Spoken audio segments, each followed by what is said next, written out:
So in the early days of this event, we got an amazing compliment. If being creative is my religion, then PechaKucha is my church, he said. And I learned people want it to be raw, authentic, and keep your life-changing insights fucking short. Here's 20 things I've learned in 30 years of starting creative companies. If you don't like one, that's fine. Hang on 20 seconds. Doing this speech, I learned telling a story with a moral in 20 seconds is actually easy. You just have to skip lots of words. At 16, I was stoked to work for my dad's first startup. 2 years in, bankruptcy. We lost our house. It was the lowest moment in my life. I learned I would fail early and often if that's what it took, but I was going to own my own business.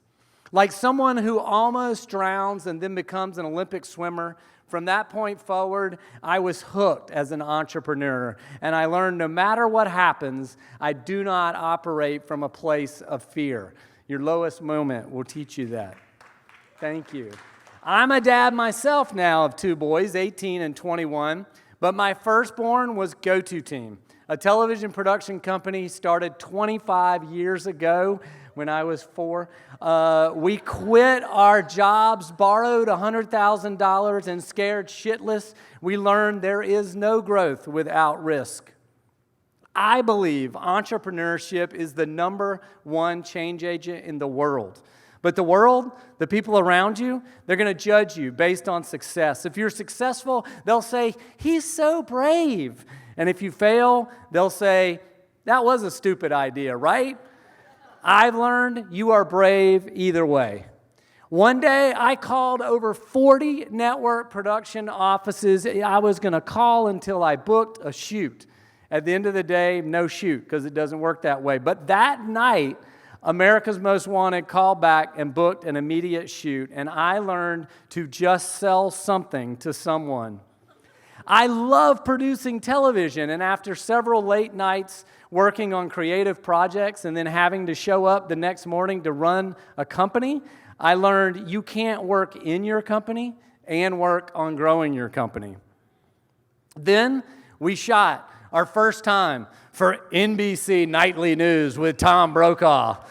We were so excited. We made a lot of money that day. We told our parents about it. We rolled up to a bar to watch our piece air.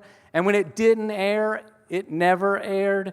I learned that the validation of work is actually more important than the money. Also, though, you know what validates work? Money. And I love making money, even for others, even at Monopoly. I've been told I look like the Monopoly guy, according to Twitter. I grew 6 companies past 1 million, including Go-To Team, and I learned have confidence in your ability to create. But most importantly, we founded a nonprofit helping over 100 other companies. So I've run a for-profit company. I've run non-profit helping companies. I've even run for-profit companies as not-for-profits. I learned that's not my favorite. My last company we started was a firm to help entrepreneurs launch, and we grew to 33 employees as I was CEO. The problem is I want to leave our companies when we have 10 employees, and at 20, you want me to leave. I learned I can be a dick as a manager. When I do something wrong, I am right there with you saying, yeah, fuck past Patrick. That guy is a dick. But present Patrick's trying very hard right now to get it right. And future Patrick, he's the best Patrick yet. I've learned every moment is a new chance for me to try to get it right. Years ago, I bought a Mercedes, my dream car, on eBay for cash. It ended horribly. I had consulted no one, not my business partner, not my best friend who sold cars, and not my wife, now ex-wife. I learned always ask for advice and the value of 20 grand. A much younger me was helping a dying cigar business, called a banker friend. Should I invest? No, he said. I did anyway, and now Shine Papers is in 3,000 stores around the U.S. I learned to not always take advice depending on who's giving it. As you take a risk, picture yourself on a cliff, learning to jump. There'll be these people safe off on a beach shouting, "Jump, just jump." They know nothing. This is non-consensual mentoring. We'll call them social media. I've learned they should shut the fuck up. Shine Paper started when we wanted to make the most ridiculous, expensive cigar for Vegas. We tried everything, including heating gold in a double boiler to dip the cigars into. Total fail. We learned you can't melt gold in a double boiler.